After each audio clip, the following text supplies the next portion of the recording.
Assalamualaikum warahmatullahi wabarakatuh. Kami dari kelompok 8 kelas Kimia B 2020 ingin menjelaskan mengenai metabolisme protein untuk mata kuliah metabolisme molekul dengan dosen pengampu Ibu Ratna Kartika.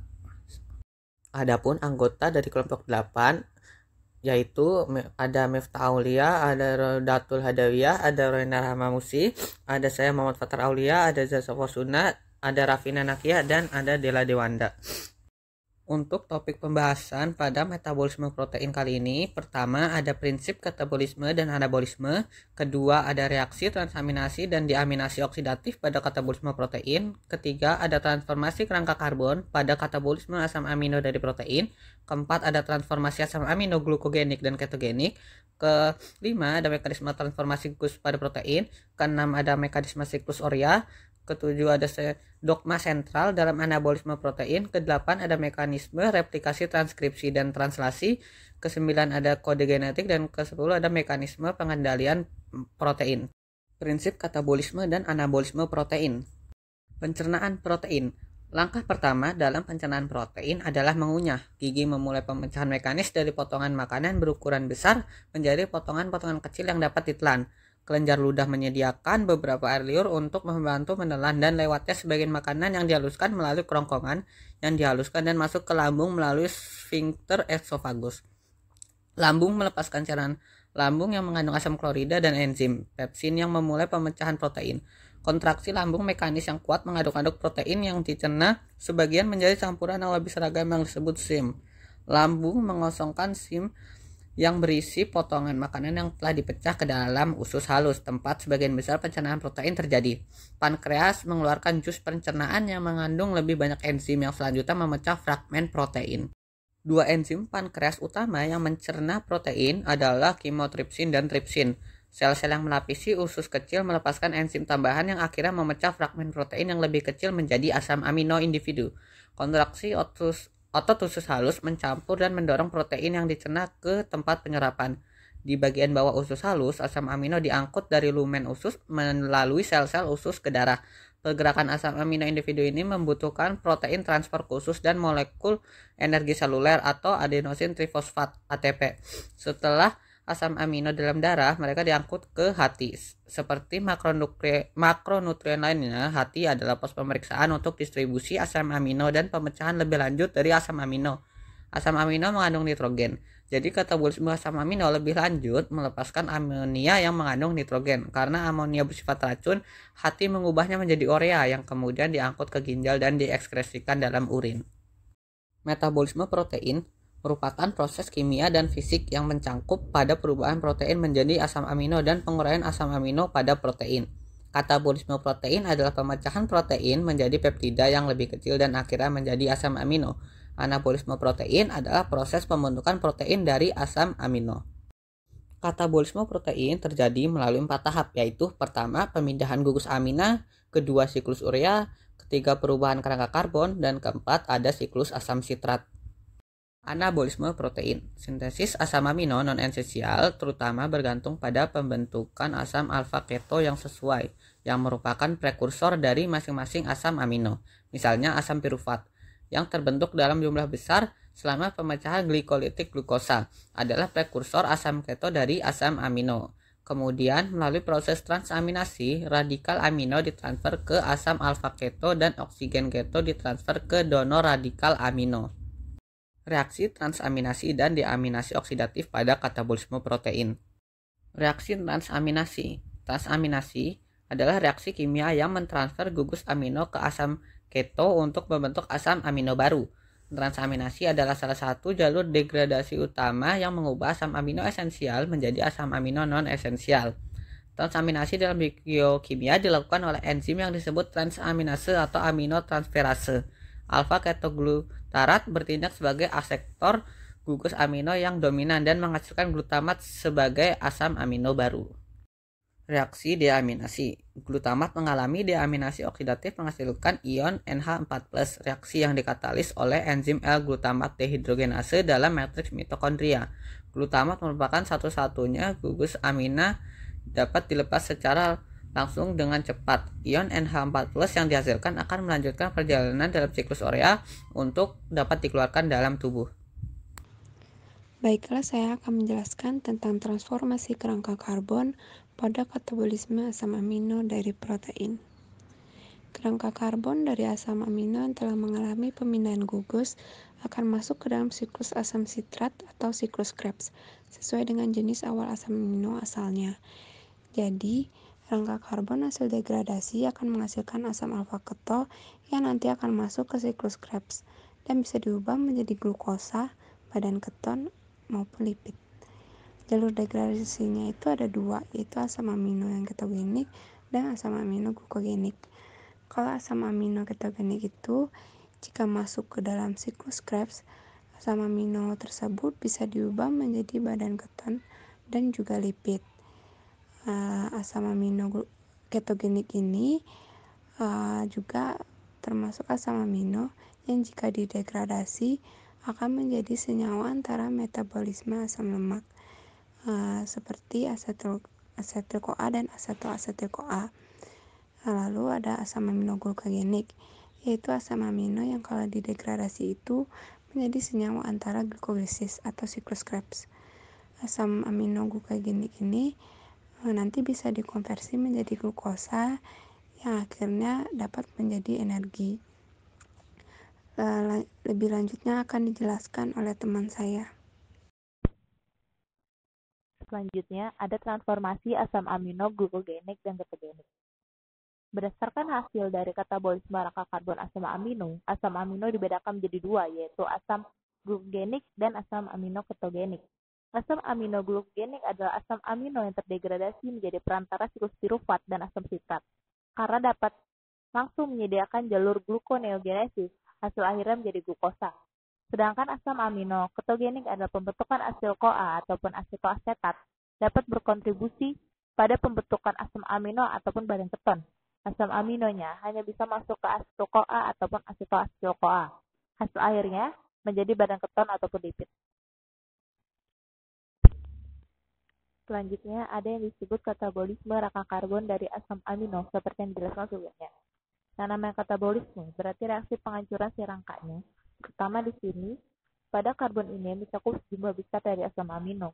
Lalu, asam amino proteinogenik ini jika mengalami penghancuran akan masukkan produk-produk berbeda yang nantinya akan masuk ke dalam siklus Krebs. Rangka karbon degradasi nanti akan menghasilkan asam alfa keto. Asam alfa keto itu nanti akan masuk ke siklus Krebs dan bisa diubah menjadi glukosa, badan keto, atau lipid. Nanti jalur degradasinya adalah yang masuk ke dalam asam amino ketogenik dan juga yang masuk ke dalam asam amino glukogenik. Kalau yang asam amino ketogenik jika masuk ke dalam siklus Krebs, ini asam amino bisa diubah menjadi badan keton ataupun lipid. Contoh asam amino ketogenik ini adalah asam amino yang jalur degradasinya itu masuk menjadi senyawa antara metabolisme asam lemak yaitu asetil-CoA dan asetoasetat. Jadi asam amino ketogenik itu adalah isoleucine, leucine, triptofan, lisin, fenilalanin, dan tirosin. Nah, asam amino berwarna kuning ini jika masuk ke dalam siklus Krebs akan menghasilkan badan keton dan juga lipid. Sedangkan asam amino glukogenik ini kalau didegradasi menjadi senyawa glikolisis atau siklus Krebs, misal masuk ke dalam pirufat atau masuk ke dalam alfa-ketogutarat atau masuk ke dalam succinol-CoA atau masuk ke dalam fumarat dan atau masuk ke oksaloasetat. Jadi yang berwarna hijau ini adalah asam amino glukogenik. Jadi bisa dikonversi menjadi glukosa dan ujung-ujungnya akan menjadi energi. Seperti alanin, sistein, glisin, serin, threonin, triptofan ini akan masuk ke dalam pirufat, nanti bisa diubah menjadi glukosa. Atau masuk ke alfa-ketogutarat ada agrinin, glutamat, glutamin, histidin, dan prolin. Atau masuk ke succinyl-CoA ada isoleucine, metionin, threonin, dan valin. Atau masuk ke fumarat ada aspartat, fenilalanin, dan tirosin. Atau masuk ke oksaloasetat ada aspargin dan aspartat. Jadi kesimpulannya rangka karbon ini dari hasil degradasi itu hasilnya adalah menjadi asam alfa keto dan dia bisa diubah menjadi glukosa, badan keton ataupun lipid. Selanjutnya di sini ada katabolisme rangka karbon, tetapi ini untuk mengetahui yang mana glukogenik, ketogenik ataupun campuran.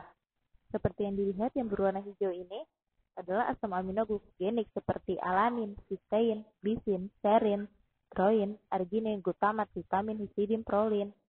Ataupun ada aspartat, metionin, tiosin, valin. Ini adalah asam amino glukogenik. Sedangkan di sini ada yang berwarna biru adalah asam amino glukogenik seperti lisin dan leucin. Lalu di sini yang berwarna merah adalah campurannya. Di sini ada termasuk glukogenik dan juga ketogenik seperti fenilalanin, triptofan, tirosin, isoleucin. Fenilalanin, isoleucin ini adalah asam amino campuran. Selanjutnya adalah mekanisme reaksi siklus urea. Siklus urea merupakan suatu reaksi pengubahan amonia menjadi urea yang terjadi di dalam hati sebagai tempat penetralan racun. Nah, mekanisme ini dimulai di mitokondria. Dimulai dari CO2 bereaksi dengan HCO3 untuk menghasilkan karbomoil fosfat yang dibantu dengan enzim karbomoil fosfat sintetase 1 dan menghasilkan fosfat inorganik. Nah, selanjutnya karbomoil fosfat bereaksi dengan ornitin untuk membentuk L-citrulline. Nah, reaksi ini dibantu dengan enzim ornitin transkarbomolase dan menghasilkan fosfat inorganik. Nah, selanjutnya L-citrulline ditransfer keluar mitokondria atau ke sitoplasma dan bereaksi dengan L-aspartat untuk menghasilkan argininosuksinat. Nah, reaksi ini dibantu dengan ATP dan enzim argininosuksinat sintetase. Nah, selanjutnya argininosuksinat ini dipecah menjadi dua senyawa, yaitu L-arginin dan fumarat, yang dibantu dengan enzim argininosuksinat liase. Nah, selanjutnya L-arginin ini dipecah kembali menjadi ornitin dan urea dengan bantuan enzim arginase 1 dan H2O. Nah, urea ini merupakan hasil dari siklus urea yang akan ditransfer ke ginjal untuk diproses dan dikeluarkan melalui urin. Nah, selanjutnya ornitin akan masuk kembali ke mitokondria dan melakukan reaksi yang sama. Dogma sentral dalam anabolisme protein. Dogma sentral biologi yaitu rangkaian proses ekspresi gen di mana informasi yang terdapat dalam DNA yang nantinya akan ditranskripsi sehingga menghasilkan molekul RNA. Lalu informasi yang terkandung dalam molekul RNA akan ditranslasi untuk menghasilkan protein. Dogma sentral biologi pertama kali disampaikan oleh Francis Crick dengan menjelaskan terkait proses transfer dari DNA menuju protein. Ada 3 jalur dogma sentral biologi. Yang pertama jalur umum atau general transfer yang terjadi pada kebanyakan makhluk hidup. Yang kedua jalur khusus atau special transfer yang terjadi pada sebagian makhluk hidup atau pada makhluk hidup tertentu saja. Lalu yang ketiga ada jalur tak dikenal. Jalur umum atau general transfer. Proses ini mencakup 3 hal. Pertama, replikasi DNA dengan enzim DNA polimerase. Yang kedua, transkripsi DNA menjadi RNA dengan enzim RNA polimerase. Dan yang ketiga, translasi RNA menjadi polipeptida, lalu protein dengan bantuan ribosom. Lalu selanjutnya ada jalur khusus atau special transfer. Proses ini mencakup 3 hal. Yang pertama, transkripsi balik RNA menjadi DNA dengan enzim transkriptase balik atau reverse transcriptase. Lalu yang kedua, replikasi RNA dengan enzim RNA replikase. Dan yang ketiga, translasi langsung DNA menjadi polipeptida lalu protein. Lalu yang terakhir ada jalur tak dikenal. Keberadaan aturan ini masih belum jelas dan sempat beberapa di antaranya diklaim terjadi, namun masih menjadi perdebatan. Antara lain yang pertama ada translasi balik rantai protein atau polipeptida menjadi RNA, yang kedua translasi balik polipeptida menjadi DNA, dan terakhir replikasi protein. Pembentukan ikatan peptida. Ikatan peptida adalah ikatan amida yang terbentuk antara gugus alfa karboksilat dari suatu asam amino dengan gugus alfa amino dari asam amino lainnya. Reaksi ini adalah reaksi dehidrasi karena molekul air hilang dan ikatan peptida dibentuk. Asam amino yang masih memiliki gugus amino dalam rangkaian protein dinamakan N-terminus, sedangkan yang masih memiliki gugus karboksilat dinamakan C-terminus. Urutan residu asam amino suatu protein ditulis dengan residu asam amino N-terminal di sebelah kiri dan residu asam amino C-terminal di sebelah kanan. Asam amino berikutnya akan ditambahkan ke terminal asam karboksilat atau C-terminal. Dengan demikian, protein selalu disintesis secara terarah, dimulai dengan amina dan diakhiri dengan asam karboksilat. Selain itu, karena gugus R bisa sangat besar, mereka biasanya bergantian di kedua sisi rantai protein dalam konformasi trans. Sementara pada konfirmasi cis hanya disukai dengan satu asam amino spesifik yang dikenal sebagai. Selanjutnya ada mekanisme replikasi, transkripsi, dan translasi. Yang pertama ada mekanisme replikasi, di mana replikasi merupakan proses pembuatan sintesis DNA baru atau penggandaan DNA di dalam nukleus. Nah, pada saat replikasi berlangsung, DNA induk akan membentuk kopian DNA anak yang sama persis, sehingga nantinya DNA induk ini berfungsi untuk pembentukan DNA yang baru. Nah, di sini ada mekanismenya di mana DNA kromosomal ini akan diputus oleh enzim helikase dari arah 3 aksen ke 5 aksen. Nah, kemudian DNA polimerase mulai membentuk salinan DNA baru dari titik P atau promotor ke titik T atau terminator. Nah, dalam mekanisme ini ada yang dinamakan leading strand yang merupakan rantai berarah 3 aksen ke 5 aksen di mana replikasi DNA akan terus berjalan atau tidak akan terputus. Sedangkan ada yang namanya lagging strand merupakan rantai berarah 5 aksen ke 3 aksen di mana replikasi DNA akan terputus. Nah, pada mekanisme ini rantai yang mengalami lagging strand menghasilkan fragmen yang terputus-putus. Nah, fragmen yang terputus-putus ini biasanya disebut dengan fragmen Okazaki. Nah, karena fragmen Okazaki ini terputus-putus, nantinya fragmen ini diperbaiki oleh enzim ligase untuk membentuk DNA yang baru. Maka terbentuklah DNA yang baru hasil replikasi dari DNA kromosomal. Nah, selanjutnya ada mekanisme transkripsi. Transkripsi merupakan proses mensintesis protein gen atau serangkaian DNA yang diubah menjadi RNA. Nah, enzim yang digunakan adalah RNA polimerase yang membuka pilihan kedua untai DNA sehingga terpisah. Proses transkripsi ini berlangsung di nukleus. Nah, pada proses transkripsi ini memiliki beberapa tahapan, yaitu ada inisiasi, elongasi, terminasi, dan pasca transkripsi. Nah, yang pertama ada tahap inisiasi transkripsi di mana terdapat RNA polimerase. Nah, kemudian pada RNA polimerase ini terdapat titik promometer yang menandakan dimulainya proses transkripsi. Nah, saat promometer sudah terdeteksi atau terbaca oleh RNA polimerase, maka akan mencetak mRNA. Maka akan adanya titik awal atau biasa disebut dengan start point. Nah, dari ujung untai DNA ada yang namanya titik terminasi atau biasa disebut dengan terminator yang menandakan akhir dari proses transkripsi. Kemudian ada tahap elongasi transkripsi. Tahap elongasi merupakan tahap perpanjangan mRNA di mana di ujung 3 aksen itu ada penambahan nukleotida seiring dengan pergerakan dari mRNA, pergerakan dari RNA polimerase. Nah, oleh karena itu akan terbentuk RNA yang panjang. RNA yang panjang ini berada pada saat titik terminator. Nah, kemudian nantinya RNA polimerase ini akan lepas. Selanjutnya ada tahap terminasi di mana tahap terminasi ini merupakan tahap ketika sudah sampai di titik terminator. Nah, di tahap terminator di titik terminator ini kan RNA polimerase akan lepas. Sehingga pelepasan tersebut menandakan bahwa RNA stop untuk mentranskripsi RNA. Nah, pelepasan RNA polimerase ini membentuk hasil dari transkripsi. Kemudian ada tahap pasca transkripsi di mana tahap pasca transkripsi atau biasa disebut dengan splicing yaitu pemotongan intron. Setelah itu akan menyisakan yang namanya ekson. Apa sih itu intron? Intron itu merupakan tidak dapat diterjemahkan untuk membuat protein, sedangkan ekson itu dapat digunakan untuk membuat protein. Nah, pada proses splicing ini akan melibatkan yang namanya spliceosome yang terdapat RNA pada spliceosome yang melibatkan intron. Kemudian nantinya intron akan diputuskan atau dibuang, maka nantinya akan dihasilkan mRNA yang mengandung ekson aja.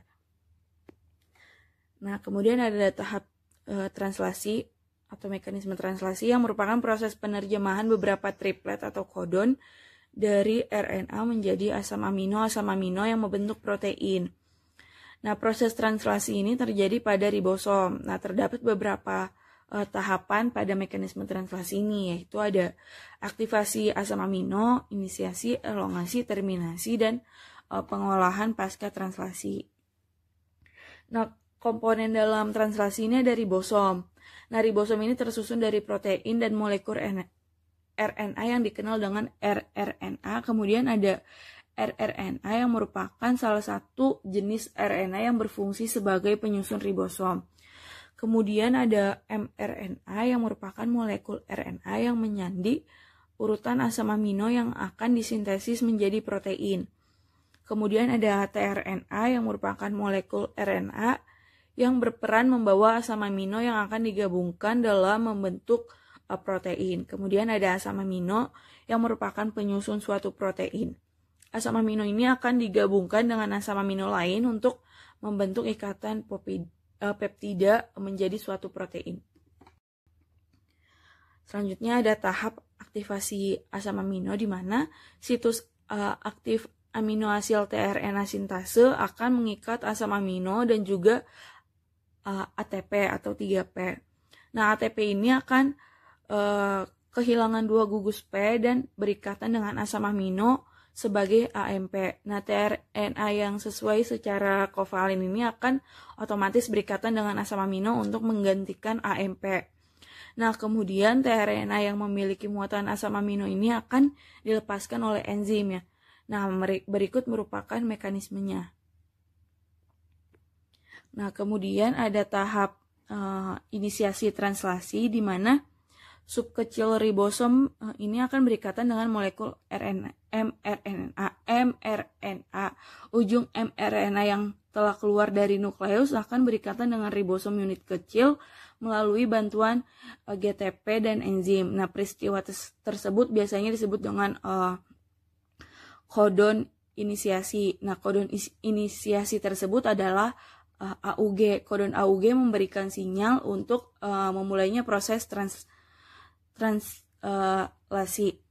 Nah, kemudian tRNA akan mentransfer tRNA antikodon ini merupakan UAC yang membawa asam amino metionin melekat pada kodon inisiasi AUG. Nah, tRNA antikodon UAC ini merupakan komplementer dari kodon AUG. Nah, tRNA sendiri memiliki fungsi untuk mengantarkan informasi genetik mRNA dari sitoplasma menuju ribosom untuk disusun menjadi protein. Nah, tRNA inisiator ini membawa asam amino metionin kan. Nah, kemudian nanti akan datang subunit besar ribosom yang untuk menyelesaikan tahap dari inisiasi. Kemudian ada tahap elongasi, di mana asam amino yang terikat pada tRNA akan masuk satu persatu sesuai dengan urutan kodon yang ada di mRNA. Kemudian aminoasil RNA akan masuk ke bagian sisi A. Kemudian ada hidrolisis GTP untuk meningkatkan akurasi dan terbentuk ikatan peptida yang baru pada sisi A. Nah, polipeptida dari tRNA yang ada di sisi P ini akan putus dan akan menempel pada asam amino di tRNA pada sisi A. Nah, tRNA yang kosong di sisi P ini akan dipindahkan ke sisi E. Kemudian tRNA di sisi A akan pindah lagi ke sisi P dan sisi E akan lepas. Nah, kemudian nanti ribosomnya itu akan siap untuk aminoasil tRNA yang berikutnya. Kemudian ada tahap terminasi translasi di mana tahap translasi ini akan berhenti jika salah satu kodon stop mRNA akan melekat pada ribosom. Nah, release faktor ini akan masuk yang nantinya akan berhentinya atau maka proses translasi akan berhenti. Kemudian polipeptida yang sudah terbentuk akan terlepas dari ribosomnya dan subunit ribosom akan lepas menjadi subunit besar dan subunit kecil. Selanjutnya ada tahap pengolahan pasca translasi. Nah, setelah protein selesai disintesis, terdapat beberapa tahap. Salah satunya yaitu ada tahap pelipatan. Nah, pelipatan ini merupakan protein yang protein harus dilipat dan membentuk struktur 3 dimensi yang tepat. Nah, jika terjadi atau terdapat kesalahan pada pelipatan, maka protein tidak dapat bekerja dengan baik, bahkan dapat menyebabkan beberapa penyakit gitu atau berbagai penyakit. Selanjutnya ada kode genetik. Pengertian dari kode genetik itu sendiri adalah, yang pertama, kode genetik adalah kode yang berisi urutan nukleotida atau basa nitrogen yang membentuk suatu protein. Nah, kemudian, seperangkat aturan yang digunakan oleh sel-sel hidup untuk menerjemahkan informasi yang dikodekan dalam materi genetik atau urutan DNA atau mRNA menjadi protein. Nah, kemudian terjemahan dilakukan oleh ribosom yang menghubungkan asam amino dalam urutan yang ditentukan oleh messenger RNA atau mRNA menggunakan molekul transfer RNA atau tRNA untuk membawa asam amino dan membaca mRNA 3 nukleotida sekaligus. Nah, ada 4 basa nitrogen yang membentuk RNA, yaitu adenin dengan lambang A, guanin dengan lambang G, sitosin dengan lambang S atau C, dan uracil dengan lambang U. Nah, anggaplah basa nitrogen adalah huruf. Kumpulan huruf yang sama dengan urutan yang berbeda dapat membentuk kata-kata yang berbeda. Keempat basa nitrogen dapat membentuk 64 kodon. 60 kodon dapat membentuk 20 asam amino yang berbeda, 1 kodon sebagai kodon start dan 3 sisa kodon lainnya sebagai kodon stop. Nah, triplet kodon pada mRNA mengkode 1 asam amino spesifik. Selanjutnya ada karakteristik kode genetik. Yang pertama itu sifat triplet, di mana berarti 3 basa nitrogen yang berdekatan disebut dengan triplet nukleotida atau kodon. Kodon berisikan urutan 3 basa nitrogen yang membentuk asam amino. Yang kedua itu ada degenerasi. Nah, degenerasi berarti setiap asam amino terdiri lebih dari satu kodon kecuali asam amino metionin dan triptofan. Metionin dikodekan hanya dengan AUG dan triptofan hanya dikodekan dengan UGG. Yang ketiga itu ada tidak tumpang tindih. Tidak tumpang tindih itu berarti basa nitrogen penyusun tidak tumpang tindih. Hal ini berarti suatu kodon memiliki urutan basa yang berbeda dengan kodon lainnya. Yang keempat ada kodon tidak bersifat ambigu. Berarti suatu urutan kodon akan selalu membentuk asam amino yang sama dan tidak akan pernah mengkodekan asam amino yang lain. Yang kelima itu ada universal. Universal berarti kodon bersifat universal, urutan 3 basa tersebut akan selalu sama pada organisme apapun. Pada manusia, hewan, ataupun bakteri, urutan kodon yang sama akan tetap membentuk asam amino yang sama. Terus yang terakhir itu ada polaritas. Polaritas berarti suatu kode genetik selalu memiliki polaritas. Kode genetik selalu dibaca dari arah yang sama, yaitu dari ujung 5 aksen ke ujung 3 aksen. Pembacaan kode genetik akan selalu sama, karena jika dilakukan secara berbeda, maka informasi genetiknya juga akan berbeda dan menciptakan protein yang berbeda. Selanjutnya ada tabel asam amino. Nah, tabel tersebut menunjukkan 20 asam amino yang dibutuhkan tubuh, serta kodon pembentukannya yang dibaca dari atas ke bawah dan kiri ke kanan. Kelompok basa nitrogen pertama berada di samping sebelah kiri. Kelompok basa nitrogen kedua berada di atas dan kelompok basa nitrogen ketiga berada di samping sebelah kanan. Nah, kodon ini memiliki sifat redundansi, yaitu satu jenis asam amino dapat dikodekan oleh lebih dari satu triplet kodon. Misalnya, kode genetik tirosin yaitu bisa dikodekan dengan UAU dan UAC. Pada tabel terlihat adanya 3 nilai stop kodon atau kodon terminasi, yaitu UAA, UAG, dan UGA yang tidak mengkode asam amino apapun. Ketiganya disebut sebagai kodon stop atau stop kodon karena dapat melepaskan rantai polipeptida atau menghentikan pembentukan asam amino seperti tanda titik pada akhir kalimat. Nah, AUG atau metionin itu disebut dengan kodon inisiasi atau kodon start, yaitu awal suatu polipeptida. Cara menerjemahkan kode genetik. Nah, di samping sebelah kiri itu udah ada tabel asam amino. Nah, kelodan yang kita punya itu ada AUG, UCU, GAC, dan UGA. Pertama, kita lihat dulu yang AUG. Yang A itu kita cari di sebelah kiri, urutan A. Terus kita cari yang kedua itu U di urutan di atas. Yang G itu kita cari di sebelah kanan. Ternyata AUG itu metionin. Kemudian kita lanjut ke UCU. U pertama kita cari di sebelah kiri dulu. Terus C kita cari di sebelah atas. Dan U kita cari di sebelah kanan, dan ternyata UCU adalah serin. Yang ketiga itu ada GAC. Pertama juga sama, kita cari di sebelah kiri dulu G-nya, A-nya kita cari di sebelah atas, lalu C-nya kita cari di sebelah kanan. Nah, ternyata GAC itu asparagin. Dan yang terakhir itu UGA.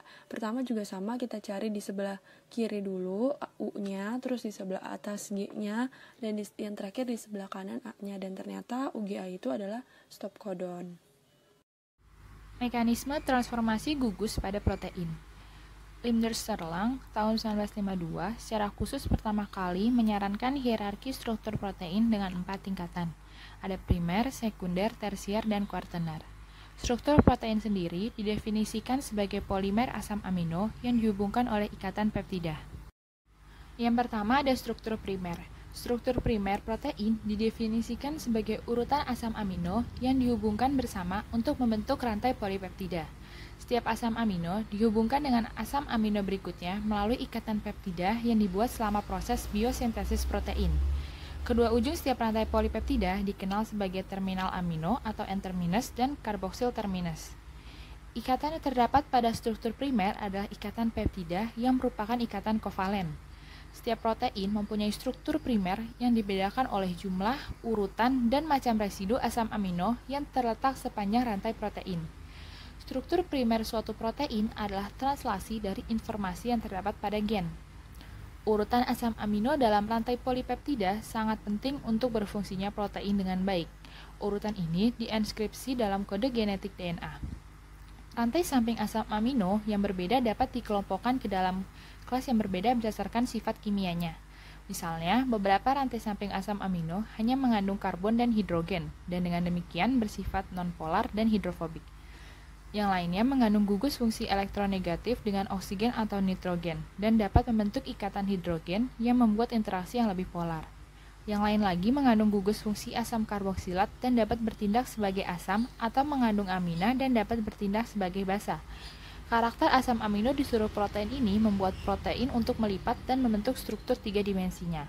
Bentuk 3 dimensi inilah yang diperlukan untuk aktivitas fungsional protein. Untuk protein yang ditemukan di dalam lingkungan berair sel, asam amino hidrofobik akan sering ditemukan di bagian dalam struktur protein, sedangkan asam amino hidrofilik yang menyukai air akan berada di permukaan di mana mereka dapat mengikat hidrogen dan berinteraksi dengan molekul air. Yang kedua ada struktur sekunder. Struktur sekunder protein merujuk ke penataan ruang dari residu asam amino yang berdekatan di dalam segmen suatu polipeptida. Struktur sekunder protein terbentuk akibat ikatan hidrogen antara hidrogen amida dan oksigen karbonil sepanjang ikatan peptida dari protein tersebut. Bentuk struktur sekunder protein antara lain ada alpha helix, beta sheet, loop, dan turn. Struktur alpha helix dan beta sheet merupakan struktur yang berulang. Struktur alpha helix ini seperti spiral dan hanya melibatkan satu polipeptida, sedangkan struktur beta sheet dapat melibatkan satu atau lebih polipeptida. Pada gambar yang sebelah kiri atas, itu adalah struktur alpha helix. Nah, struktur ini distabilkan oleh ikatan hidrogen yang sejajar dengan sumbu helix di dalam backbone rantai tunggal polipeptida. Jika struktur alpha helix mulai terbentuk dari ujung N-terminal, maka atom O pada gugus CO dari setiap residu asam amino akan berikatan hidrogen dengan atom H pada gugus NH dari residu keempat asam amino. Konformasi helix memungkinkan penataan linear dari atom-atom yang terlibat di dalam ikatan hidrogen. Hal ini akan memberikan kekuatan ikatan maksimum yang membuat konformasi helix sangat stabil. Pada konformasi alpha helix, semua rantai samping residu asam amino terletak di luar helix, karena tidak cukup ruang untuk menampung rantai samping di dalam struktur helix. Selanjutnya ada beta sheet. Pada konformasi beta, rantai polipeptida saling berdekatan dengan rantai polipeptida yang lain. Penataan atom pada konformasi beta, rantai polipeptida yang saling berdekatan dinamakan beta sheet. Nah, sebuah beta sheet ini mengandung 2-15 beta strand, di mana setiap beta strand mempunyai rata-rata 6 residu asam amino.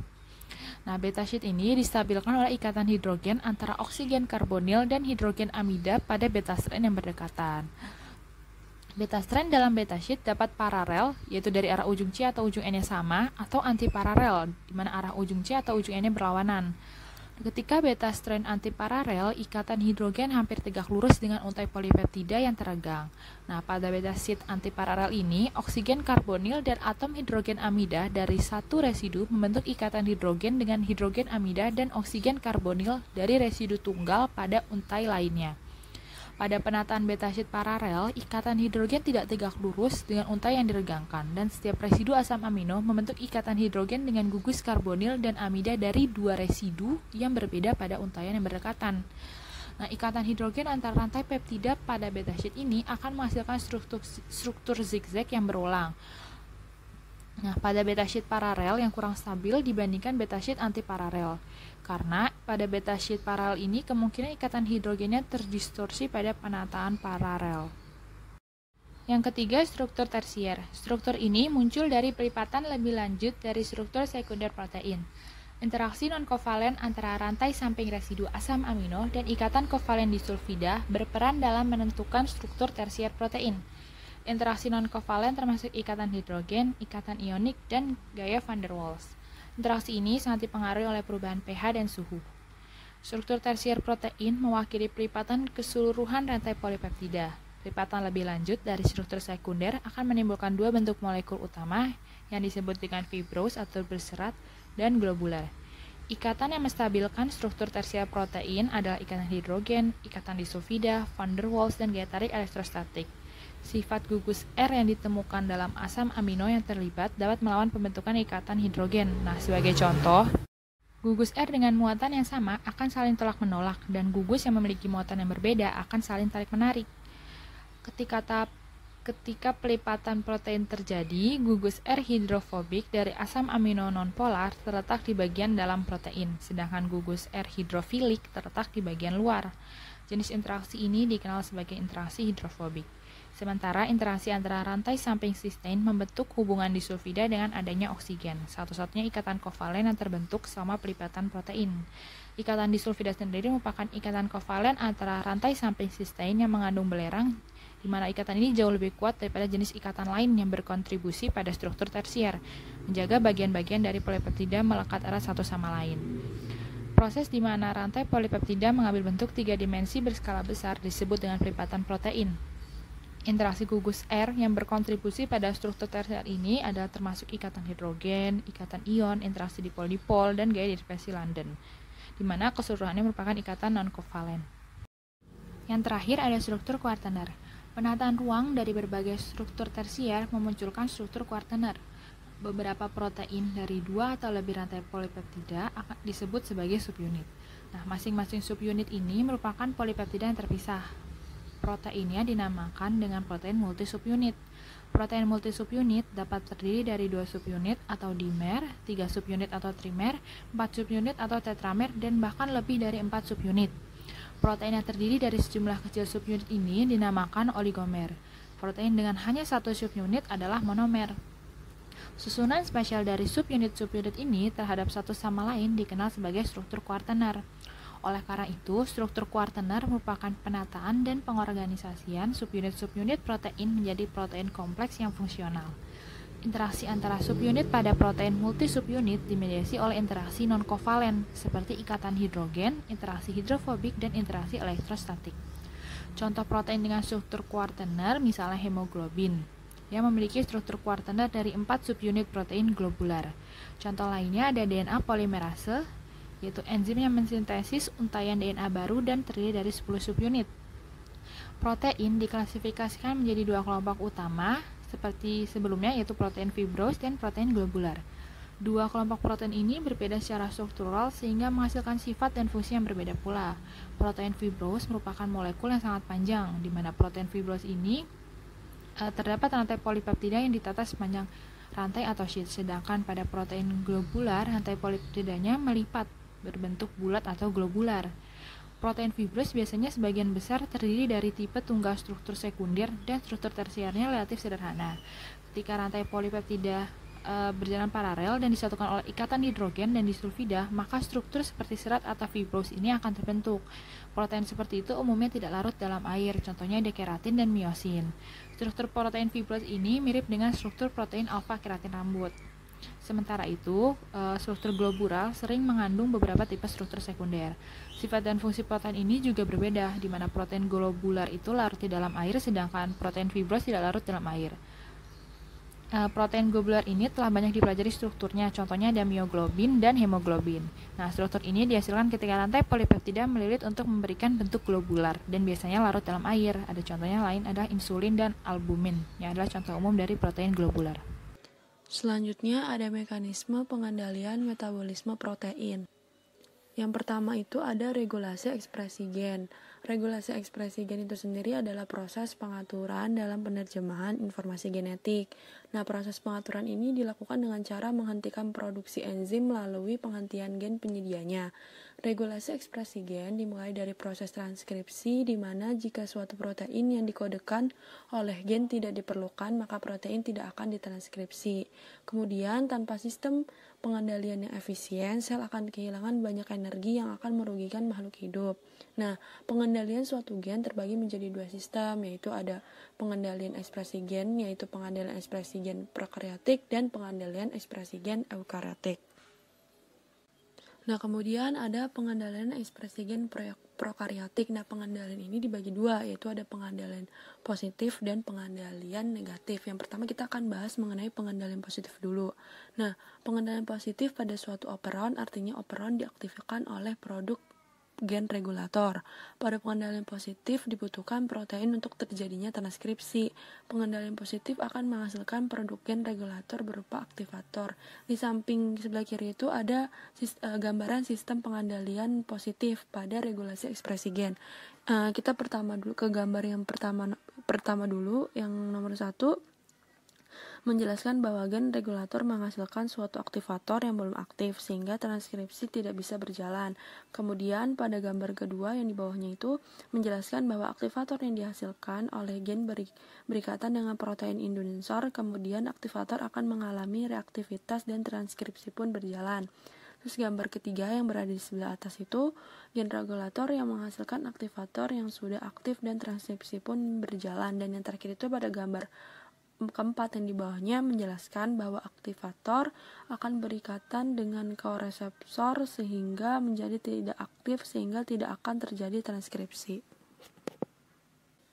Yang kedua itu pengendalian negatifnya. Nah, pengendalian negatif berarti operon dinonaktifkan oleh produk gen regulator. Pengendalian negatif membutuhkan protein untuk menghambat terjadinya transkripsi. Pengendalian negatif akan menghasilkan produk gen regulator berupa reseptor. Nah, di sebelah kiri ini, gambar di sebelah kiri itu gambaran dari sistem pengendalian negatif. Yang pertama kita bahas dari gambar yang nomor 1 dulu, yang di atas sebelah kiri.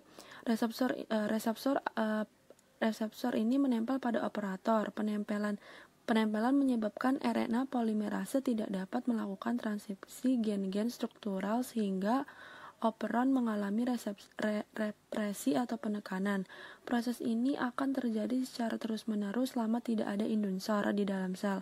Hal ini disebut dengan mekanisme efisiensi seluler karena sel tidak perlu mengaktifkan operon jika memang tidak ada indusor sehingga energi seluler dapat dihemat. Terus yang gambar kedua yang di bawahnya itu menjelaskan jika ada indusor maka indusor melekat pada bagian reseptor dan mengubah struktur dari reseptor sehingga mengubah allosteric konformasi molekul reseptor. Hal ini mengakibatkan reseptor tidak dapat menempel lagi pada operator dan reseptor tidak mampu menghambat transkripsi sehingga RNA polimerase akan terus berjalan. Terus yang kemudian nomor 3 itu yang di atas sebelah kanan itu reseptor yang dihasilkan pada gen regulator tidak berkaitan dengan koreseptor akan menjadi tidak berkaitan dengan koreseptor akan menjadi tidak aktif dan transkripsi pun akan tetap berjalan.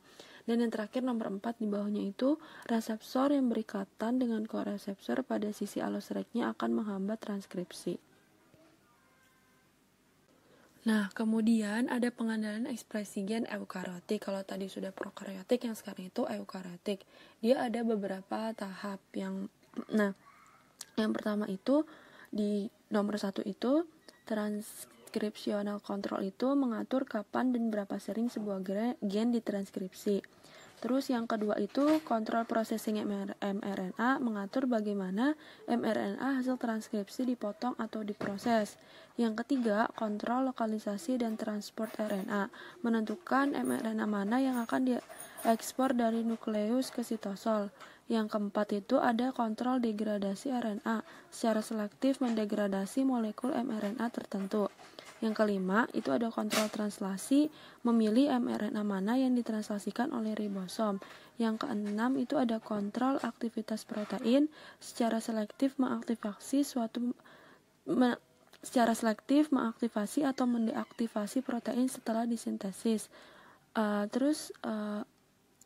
Namun demikian, sama seperti pada sel-sel prokaryotik, regulasi utama ekspresi gen eukaryotik adalah kontrol pada tahap inisiasi transkripsi. Nah, transkripsi dalam sel-sel eukaryotik dikendalikan melalui pengikatan protein-protein tertentu pada sekuens regulator spesifik pada DNA, yang akhirnya akan memodulasi aktivitas RNA polimerase. Kalau pada sel-sel prokaryotik protein reseptor akan menduduki sekuens operator sehingga transkripsi tidak dapat dimulai, sebaliknya, pada sel-sel eukaryotik, protein-protein regulator transkripsi justru berperan untuk mempermudah aktivitas RNA polimerase, antara lain dengan jalan mengubah densitas atau posisi nukleosom sehingga sekuens promoter lebih terekspos dan dengan demikian lebih mudah dikenali dan diikat oleh RNA polimerase. Berikut adalah beberapa daftar pustaka yang digunakan oleh kelompok kami. Sekian presentasi yang disampaikan oleh kelompok kami, kurang lebihnya mohon maaf, semoga bermanfaat. Terima kasih. Wassalamualaikum warahmatullahi wabarakatuh.